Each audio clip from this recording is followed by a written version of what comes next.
Welcome back to Let's Talk Race in Ireland. I'm your host, Harrison Paul. Today we've got a very special guest, a good friend of mine. He is majoring in history, a very, very sharp and intelligent man, and he's mixed race. But I really appreciate him because he's a white guy who just has a very honest and great perspective on life. And we have a great conversation. We have great conversations about colonialism. We have great conversations about where we're going as a people, whether it be Europeans, whether it be America. This brother's actually American. He's born and raised in America, but he's been studying history over here in Ireland. And he's just been embracing Irish culture and coming to understand and comparing it between Ireland and America.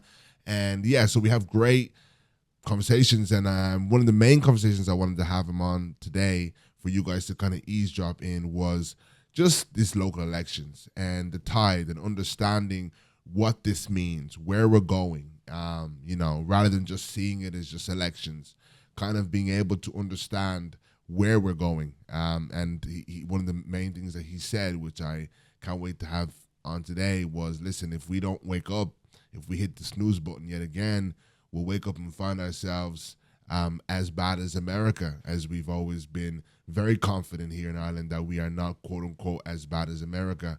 But I've been very sure that our hearts really are not much different. The culture in America just allows for that kind of, I guess, overtness, whereas we come from a more covert and polite culture. So we need to do something about it now. And I've brought Dylan on today for us to chat about it and to give you guys some insight on what's going on in Ireland today. Dylan, how are you doing, bro? How are you today? I'm doing great. How about you? I'm very good, man. I'm very, very honored to have you on this show. I'm You're a honored to very, be on. very, So this is fantastic. very intelligent man, and I just feel like I have great conversations with this brother. I learned so much from him as you are majoring in history. And I just learned a lot from him in terms of his understanding of history and even his, I want to say revolutionary thinking. And we definitely have great conversations. So we are kind of, picking each other's brains on the topic of, Ireland and the future of Ireland, where we're going and all this stuff. And I just thought, you know what, this would be something I think would be very helpful for people to kind of eavesdrop on these kind of conversations and what they would get from it. So I wanted to start off with what's going on at the moment, bro. What are your thoughts on the local elections that happened in Ireland? Yeah, so we just had local elections. I believe it was about June 7th. And actually, there were European elections too over the same period. Hmm. So we're talking a little bit about both. Hmm. The results were interesting. It wasn't exactly what I had expected. Hmm.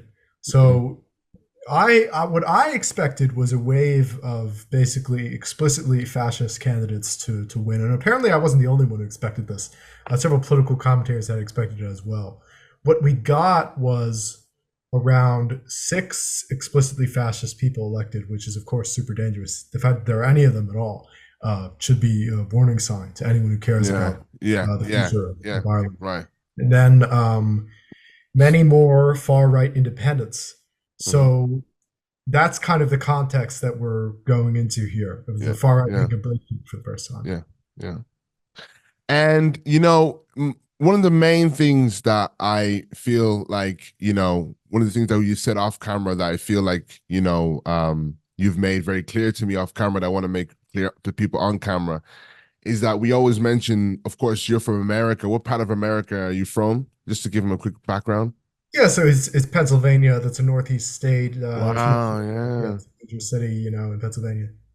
And you're very aware of, I just really like one of the things I learned from Dylan is like he's very aware of the political state in America and what that actually truly means. And one of the main things you've always said is that you don't even see us to be too far away from America, about 5 years.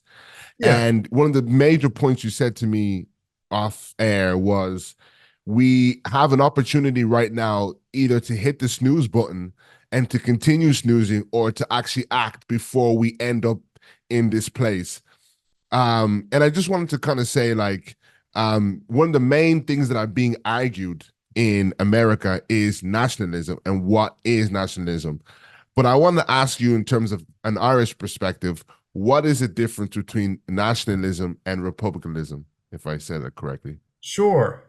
So Irish nationalism and Irish republicanism have a good deal in common in Ireland, but there are also a few things that are different.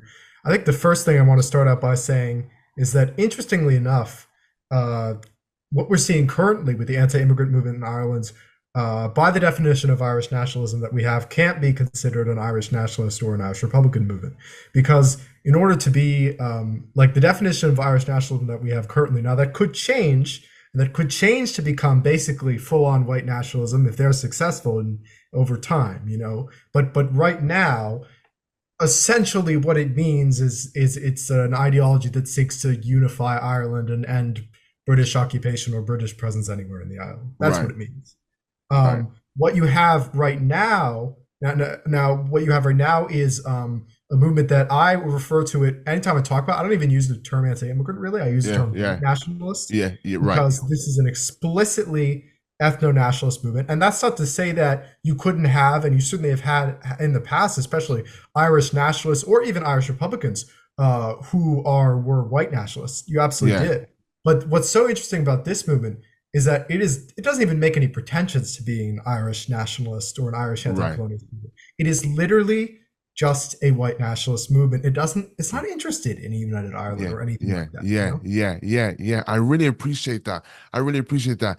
And in terms of what signs do you feel like, or should I go into like, and in terms of a republicanism, I keep getting that wrong. What is that? How can you explain that to people? Yeah, so I think basic breakdown between Irish nationalism and Irish republicanism is that nationalism tends to refer more towards sort of a constitutional road to a united Mm-hmm, Ireland, or greater and greater amounts of political freedom for Ireland. So like mm-hmm, historically, you know, nationalists, you've had guys like Charles Stewart Parnell who wanted home rule, which was like limited autonomy within the British Empire, and he wanted to mm-hmm, work with the British government to get that done through getting enough votes. And so today, kind of an equivalent of that would be Sinn Féin, which mm-hmm, wants to, you know, through the electoral system, mm-hmm, get itself into power and then hopefully mm-hmm, negotiate a united Ireland with the British government. mm-hmm, And that those movements, because they're less revolutionary, tend to be more like, I guess, like moderate or, you know, sort of to the right of the Republicans. Whereas mm-hmm, Irish republicanism, like for the audience, a very you know generic example would be like when most people think of the IRA, right? That would be an example of Irish republicanism. The right, IRA in the right, 60s and 90s. It's an explicitly revolutionary ideology that believes that armed struggle is the only way to liberate Ireland from British colonialism, and it also takes on this philosophy that like colonialism is a global problem and it should be eliminated all over the world. Whereas Irish nationalists, whether it's with Parnell, who kind of liked the British Empire and wanted Ireland to stay in the British Empire, or people like Mary Lou McDonald, the leader of Sinn Féin, who kind of wants to make a deal with Britain, doesn't want to challenge the structures of capitalist hegemony. That ideology has always been more to the right. So those are the broad differences, you know. Do you feel like Irish nationalism today has been poorly interpreted by, by people today, and why do you feel like that? Yeah, basically, although it's sort of funny because I would argue that like they're not even trying to interpret Irish nationalism, the far right, Mm-hmm, the fascists. yeah, I think they know exactly what they're doing, especially since yeah, they get a lot of funding from British imperialists and Ulster yeah, loyalists and American imperialists. So, like, and a great example of that would be the Irish Freedom Party, which is led by Herman Kelly. They have right, direct links to uh, what's it called? There's the UK Independence Party, which is led by Nigel right, Farage. Nigel Farage is a yes, man who explicitly opposes the united Ireland. Like yeah, this is so obviously not even like it's mm, not Irish nationalist, right? Um, but in terms of how they're portraying to people that they're interpreting it, yeah, it's being misinterpreted because they're trying to draw a link between say like the revolution of 1916 and sort of a little bit, though they barely mention them, the later IRA, um, and today's anti-immigrant movement. And while I can see, like, I can see that in the sense that like because of the role that the Irish has played in upholding colonialism, not just fighting it in history, and of course that goes toward the revolutionary movements as well. I could see how you would be able to then use that for a far right agenda, whereas you probably wouldn't be able to use like Malcolm X or Black Panthers like ever to promote a far right agenda, right? So I right, understand yeah, that. but it's still Yeah. it's too far enough away that it's not accurate to compare them, and it's a Right. disingenuous comparison, you Right, know. right. And I like how you said there, actually said in a minute, I want you to kind of go into that, that they're being funded by people like Nigel Farage. Can you expand on that a little bit? Absolutely. Herman Kelly, leader of the Irish Freedom Party, I mentioned him. I believe he was actually the press officer for Nigel Farage in the European Union. I could look up that exact fact, but I'm very, very pretty sure of that. There was another party. I believe it's Sean Heron, which means seat of Ireland in Irish. There's a guy, Niall McConnell in Donegal, who runs it. If it wasn't this party, it was one of the other major ones, but I think it was Sean Heron. Uh, when you look at their website, it shows their T-shirts. You know, it has a graphic on it. Join Sean Heron. Then there's a British fascist website. I believe it was Britain First. I'm not sure what the name was, but it was one of them. And it looks, it's like the same template, but like the British flag is switched out with the Irish flag on the T-shirt, and it says Sean Heron instead of say Britain First, right? And it's like you look at that and you're like, wait, Mm, they're taking it from the British website. hmm And I think you can be pretty sure that they're not just copying it as flattery. There's hmm a pretty good chance that this is being lifted entirely Right. from the British. So yeah. So are you saying that you think the far right movement in Ireland and in the UK is almost joined at this minute? Oh yeah, it definitely is, and part of the reason for that is because British imperialism has a definite interest in diverting anger among the Irish white working class towards refugees and migrants. You know, Yeah, because they don't want people here to unite against the common enemy, which is British imperialism, which is capitalism. So how do you right. do that? You tell them there's an invasion of foreigners who are unvetted coming into their country. Uh, you know that these people are coming in, no one knows where they're coming from, even though even if when they, and some of them, you know, they don't come in with passports, even though even those people, they have to get Yeah, fingerprinted with a database that gets checked with Interpol, which is the International Security Organization. These are lies, but it helps British imperialism, because if you're looking at the refugee or the migrant, then you're not focusing on capitalism, and you're not focusing on the yeah. occupation in the northeast of Ireland. So it's, yeah, it's dangerous. Also, we had a discussion about them. Also, there is also a correlation with and an involvement with American across the border, and I want to get on that a little bit later. But one of the things about American, which involves America, is we spoke about this before, the concept of Ireland actually not being liberated and not belonging to itself. Can you please uh, break that down for the listeners? Sure. So when you look at conventional history that you're taught in Ireland kind of tells you two things. First of all, and they're kind of two contradictory things, because first of all, it tells you that, you know, Ireland was only ever the victim and Irish people never did anything in terms of colonization. There's never any racism, blah, blah, blah, basically. Mm, Um, and the second thing that it tells you is that Ireland became a free country in 1922. And so these two narratives kind of intertwine to create this sense in people's brains when they're growing up here that, well, you know, I live in a free country, I'm white, this is great. And then if there are problems, it has nothing to do with colonialism currently in Ireland still having a foothold. It must only, you know, it would probably have to do with black people or migrants. yeah, right. But the reality is, when the Irish state was founded in 1922, it was founded by drowning a revolution in blood. Basically, you had those two factions of the IRA, the pro treaty and the anti treaty faction. And the pro treaty faction wanted a settlement that would keep Ireland politically, but especially economically linked to the British Empire, especially through sending them a lot of exports, particularly food, overseas. Mm, And basically, kind of like any, you know, the term is like comprador bourgeoisie when it comes to a mm, colonial situation, the idea of a native capitalist class that takes on the seat of government in service of the foreign oppressor. So you formally get independence, and you have this in many countries in Africa right now, so you know that's a good comparison. You formally right, get yeah. independence, but the people who run the state are actually running it in the interests of their economic interests, but those interests are subordinate to the economic interests of the foreign imperialist class. Yeah, yeah, yeah. And who's that?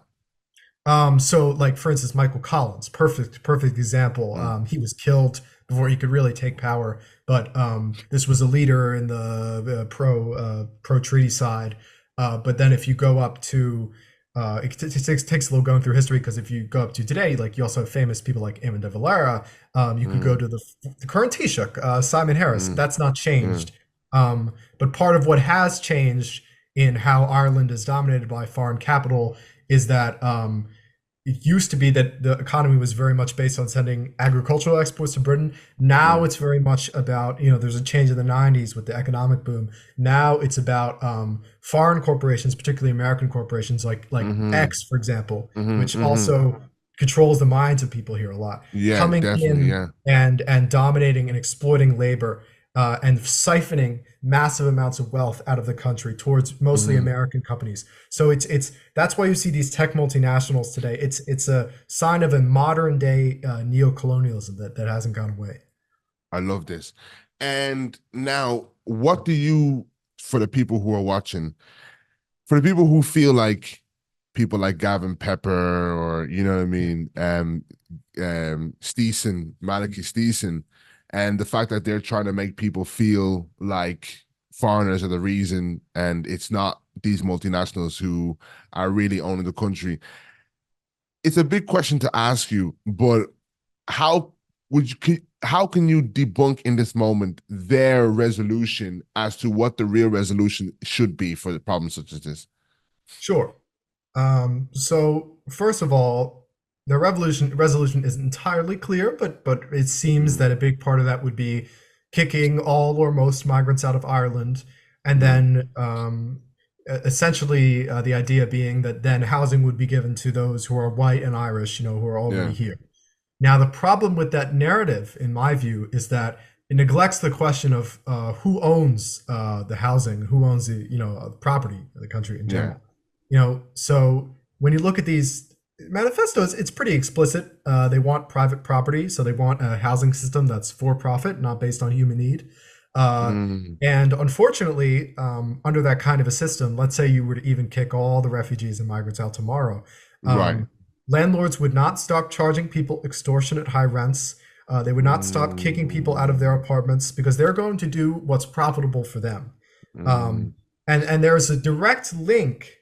I hope people can understand this. There's a direct link between those capitalist interests and the far right, because from a capitalist perspective, far right can be destructive, but it can be useful to them in terms of putting the blame on the migrants, but keeping the power in their hands. The landlord class in Ireland is incredibly powerful, and it has been incredibly powerful for a long time. Irish people have are right to be angry about the yeah, incredibly high yeah, rents that they're yeah, being charged, because yeah, in their yeah, history, landlords have played such an exploitative role.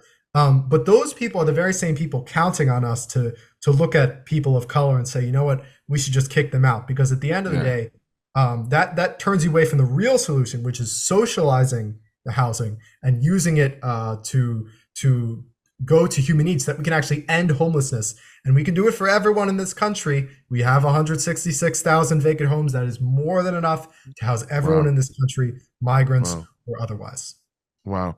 And just out of curiosity, because that's something that's going on with Africa at the moment, Yeah. when a country has built its stability on multinationals, when it's built so much on these owners, how do you go about reversing that? So I'm curious to know a person like Gavin Pepper, who clearly isn't, you know, I'm gonna say like the most great at finance or great at understanding how he's going to balance the books in terms of making his decisions or anything in terms of policy. I'm curious to understand from your perspective, what is the uphill battle that someone like Gavin Pepper has to fight when they do, if they ever get to a place like that, and how they can begin removing that? Like, what kind of an uphill battle is that? Yeah. I mean, first of all, of course, I think it's important for people to understand that they don't have any interest in dealing with multinationals in Ireland. Not really, not fundamentally. Now, you will notice in some of their rhetoric, and this you see particularly in the National Party and the leader Justin Barrett, there will be some of the rhetoric. Um, that is devoted against certain multinationals, particularly in the banking sector. And if that rings any bells for people, if that sounds familiar, that's because that's a classic anti-Semitic trope. So to blame Mm, Jewish people for the mm, economic problems that are caused by capitalism, this idea of international finance capital, but particularly in the banking sector, the problem isn't private ownership of the means of production itself. The problem is these specific Jewish capitalists who are manipulating the economy. And if we just, you know, kicked these people out, but kept capitalism, and that would mean keeping a lot of multinationals. right. Um, at the end of the day, things would be all rosy. Um, but if you mean when it comes to like someone actually coming to power, what would they do? I mean, a good example of that is like just to debunk the idea that they would deal with multinationals. Like Hitler is a great example of that. Yeah. Now that economy, German economy, was not very structured around multinationals. But like for instance, he did kick out Jewish business owners, but then like German industrialists were allowed to exploit the hell out of the Mm, working class, and this was totally mm, fine. You know what I mean? mm, Um, and if you're looking at someone like Gavin Pepper, if they were to ever get into high office, the challenge that they would have is um, continuing to sell their message to the working class while supporting the very same policies, if not honestly an even more extreme version of those policies. Because Hitler honestly was even to the right on economics than the mainstream conservatives. The word privatization kind of came about as a result of the Nazis' policies. So that's what you have to mm, realize. They might even make it worse. But if mm, they do, if they were to get into power to do that, they would have to sell it to the same people who feel hard done by this mm, economic system. And I mm, think that would be quite difficult. We can go into ways that they might try to circumvent that or go around that. But they can't challenge capitalism, and that is their ultimate weakness. That's something we have to take advantage of. mm, mm. And this is wonderful. And I almost, there's two ways I want to go because I want to kind of also touch in quickly about Africa. And just to kind of for the viewers to understand that this is really the dilemma we have when it comes to Africa is that we don't even have ownership over our own country, or rather, these multinationals have more of a grip on our, minerals and our resources and whatnot. But I wanted to go and quickly ask you about what you feel when, just from your prediction, is going to be the outcome if we keep moving the way we're moving in Ireland in terms of politically. Sure. I mean, I don't know for sure, and I don't think you can ever predict things, especially since I feel that the political dynamic right now is so volatile. Part of what I think people don't always realize is that, another one of the factors in these elections that I didn't mention before was that the Sinn Féin juggernaut is kind of crumbling. Right. And that has gone, of course, to the right, to the far right independents and the fascists. It's gone to the center, the local issues independents. It's also gone to the left. And so, in terms of where Ireland is moving, it's sort of in flux right now because I do actually think there's a big opportunity for people on the left and Irish Republican groups, and they've been talking about this too, that Sinn Féin is going to split and they will try to start soaking up some of that. Some of these Sinn Féin activists who were betting on Sinn Féin because it was winning and to try to pull these people to the left. But if you mean, if it continues to move to the right, I think we could end up in a situation maybe 5 years, maybe 10 years right now, but I'm going to say five, like you have in the U.S. or France, where fascists are basically on the verge of taking power on a national scale, where huge numbers of people, way bigger than we have now, are totally indoctrinated into this kind of cult-like mindset that Yeah. Trump has them in. Yeah. Um, and I not that I think that it's hopeless once you're in that kind of situation, but I think we have to act because once you get there, it can be very hard to pull back, as we saw with Nazi Germany. Wow. And in regards to, just to touch on that, I really want to continue with the Ireland thing and we'll get back to that. But just in regards to America, because you mentioned America, what is going on with America? We've got, a couple months until the elections. You've got some very, very interesting views on what you believe.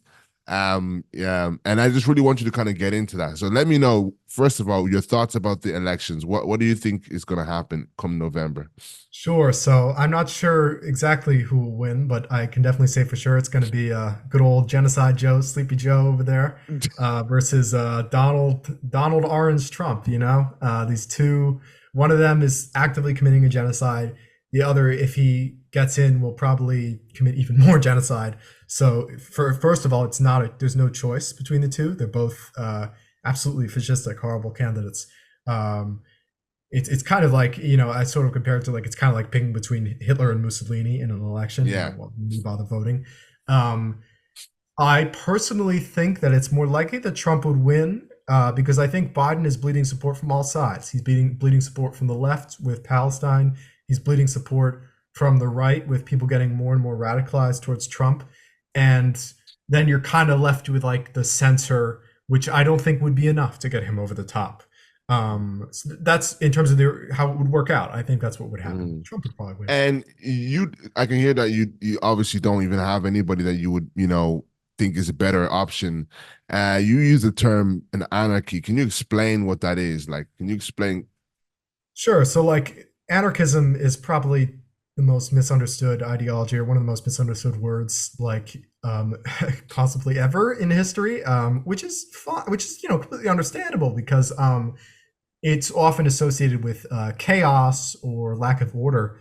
But to Mm, put it shortly, anarchism is a revolutionary movement, just like socialism, that seeks, well, not only the abolition of capitalism, the abolition of for-profit system, and the transformation to an economic system where uh, our economy is based on need and not profit, but it's also based on the supplanting of the state, like the modern nation state, with basically, to put it in simple words, like community-led direct democracy. right. We, as anarchists, would be in favor of moving our political system to a system where, rather than having this top-down institution where leaders are either elected or maybe they appoint themselves as dictators, and you have police force, massive army, a load of jails. We instead, political decisions would be made more on the local level. We believe that this would increase people feeling good about themselves and having political Mm, involvement in their communities. It would be a way of resolving political differences in a way that actually allows people to talk about the mm, differences that they have, instead of resorting to this kind of horrible tribal warfare that we see, especially in the U.S., uh, um, where it's like, you got these factions of Democrats and Republicans that hate each other. And yeah. yeah, we basically, this would be something where the amount of political power that people would have, it would be mostly over their local community. It wouldn't be over a whole country, but that would allow people to have a lot more decision-making power in their everyday lives. You've shared with me before um, the possible ways Ireland could reach coming to this kind of a way. We spoke, and you told me how you actually gave me a very good analyzation of why you felt Sinn Féin was losing a lot of their, young voters that didn't go out and vote. You felt like a lot of them um, would have gone out and voted for housing, but when they leaned further to the right and began to make their movement more about, what I mean, migrants, they lost really the interest of the young voters who don't really have a problem as much as, the older ones with a black person being next door. They just want to have a house to begin with. So my question is, you kind of had a nice analysis of how we could push towards, this desire that you have in Ireland. Can you explain, that in whatever way you think? Yeah, I mean, it's hard to know for sure what will happen, because one of the things I will say in relation to Ireland and anarchism is that Ireland, in terms of its revolutionary tradition, it's been quite statist, which is of a kin with a lot of countries that have been colonized. There's a reaction to assert kind of its own anti-colonial nationalism, which is perfectly understandable. And so Irish republicanism is really dominant. There really aren't, it must be said, there aren't a lot of anarchist groups around here. So I Yeah. want to make that clear at first. Mm, But I think, I think part of what could be there ideologically is, I mean, there's certainly a mistrusting of government in this country. yeah. Yeah. And of the economic system as well. Yeah. Um, and I think there's also a regional identity that's quite interesting that could play into Mm, this. So I think that this, I mean, this requires a movement, but if people could be organized more on the basis of autonomous structures, uh, if political education against capitalism and political organization was rooted in more of like we call a horizontal rather than a vertical top-down structure. mhm. So rather than like a Marxist political party, organizations that tend to be more democratic. So you have great groups in the U.S. like Cooperation Jackson, which is a workers' cooperative that also functions as kind of like its own Mhm, revolutionary cell. I think if something like that could come into the political space and sort of offer something new to people, mhm. I think possibly you could see momentum, but I don't really know because, again, you're talking about a political situation in which the left has been defined by wanting to create a state. Um, Personally, I see more potential for something like anarchism in the United States because of the traditions of the indigenous people there. But it's possible, you know? Yeah, and I'm going to touch on that before I leave the Yeah. indigenous people and your beliefs, and that I think is very interesting. But before we go there, one of the main questions I want to ask you, which is a great question, do you feel that the right wing, if they continue to move into power within Ireland, are going to meet the needs of the people? And if not, why do you feel there's going to be that breakdown and confusion between the people and what they promised the people? Yeah, so I would say no, the far right can't do that. And just to be clear, I would even say that they can't even do that according to their definition of what the people is. So, like when I talk about the people in the working class, I mean like everyone who sells. I mean, what anarchists do really, does not just me, anarchists, Marxists, a lot of people who have been involved in class struggle over the years, right, in the workers' movement. We would talk about people who like sell their labor for a wage, and that includes migrants as well, versus people who own capital, capitalists, Mm, bosses, But even in their very ethno-nationalist definition of who the people is, so like just hmm. white Irish people, Right. um, no, I don't think they'd be able to. And it's really the reason why is quite simple. It's the same reason why Hitler wasn't able to. Hitler, a lot of people don't know this. They think of Hitler as a revolutionary, but Hitler was funded by some of the biggest billionaires in Germany. Now, that was at that time, he was at a much higher stage, closer to power. So he literally had billionaires funding him. It's not quite as close with that because the far right here is much smaller than Hitler was at that time. Hmm. But here you're seeing the intervention of people like Elon Musk. Elon Musk, I mean, he is a billionaire. He's the richest man on earth, and he's maybe he hasn't. I don't think he's met personally with people like Gavin Pepper. Perhaps a bit too small, but Hmm. he's certainly done massive amounts. He put massive amounts of money into using his new Twitter that he owns, X, Hmm. to push out anti-migrant Yeah. and racist and Yeah. fascist Yeah. content to propagandize Irish people Right. about this. And convince them that he's on their side and that there are good billionaires and bad billionaires, all this kind Right. of stuff. You also have a lot of money coming in from the U.S. that's quite suspect. When you look at organizations like Gript Media, Yes. they were set up by an anti-abortion institute called the Iona Institute, which Mm, receives a lot of money from the United States, Christian nationalists in the United States, right? So like you were seeing here, like this is not these connections are really suspicious. You have a lot of big money mm. coming into this movement, Yeah. and Yeah. Yeah. when you have that, it doesn't Mm, matter what you think. Maybe I don't know. mm, Maybe Gavin Pepper is like some ethno-nationalist socialist.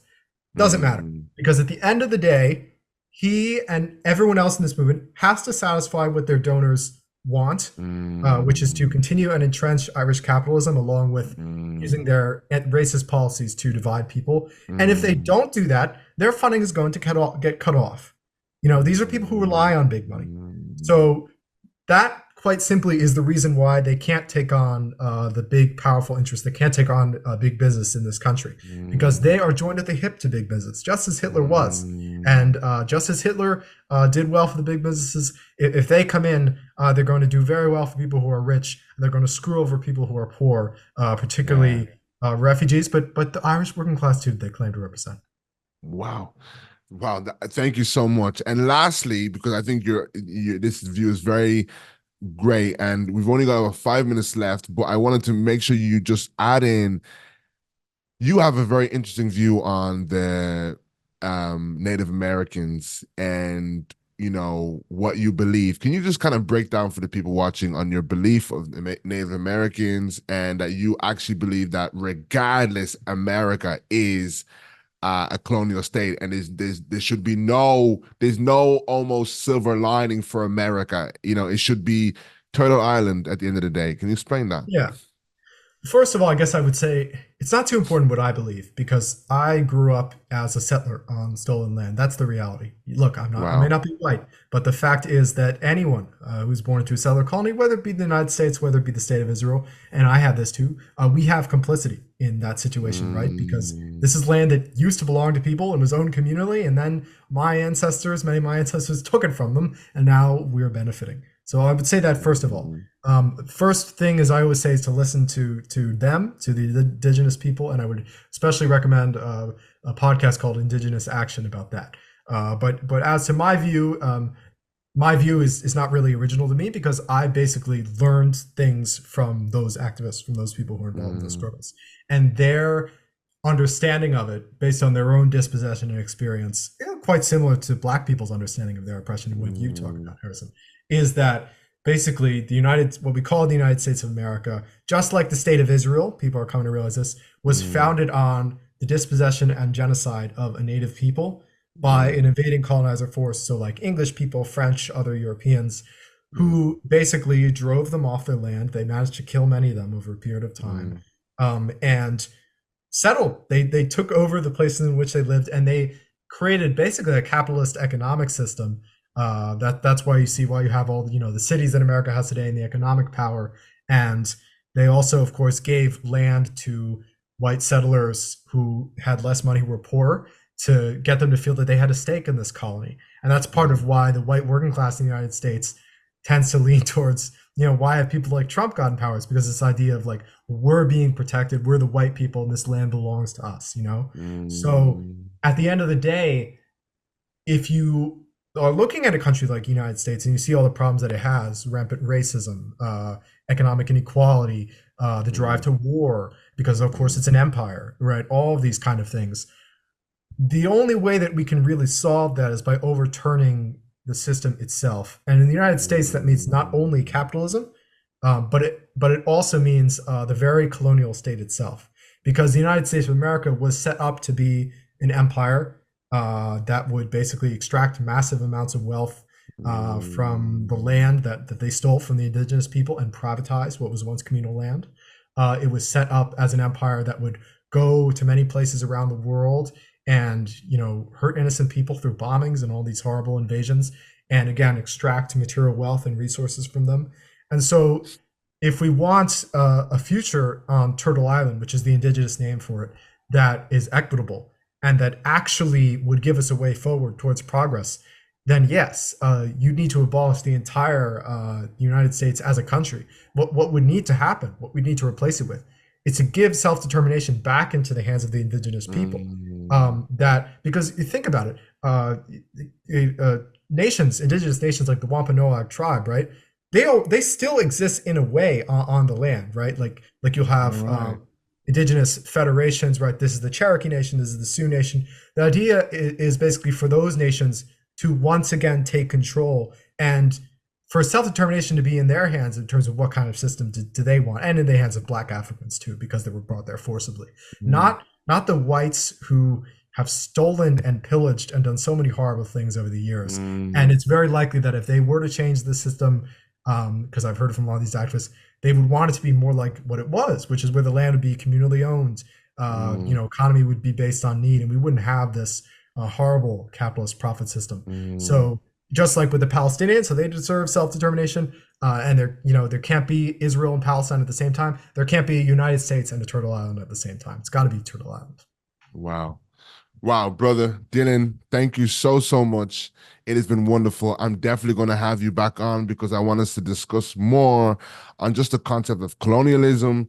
And I just want to be able to give your education and your understanding for people to really take it in and enjoy it as I enjoy hearing from you all the time. So thank you so much, bro, for your time today. And I appreciate Absolutely. you, man. Thank Thank you, you so much. Harrison. God bless you, brother. All right. And I'm on a mission for you.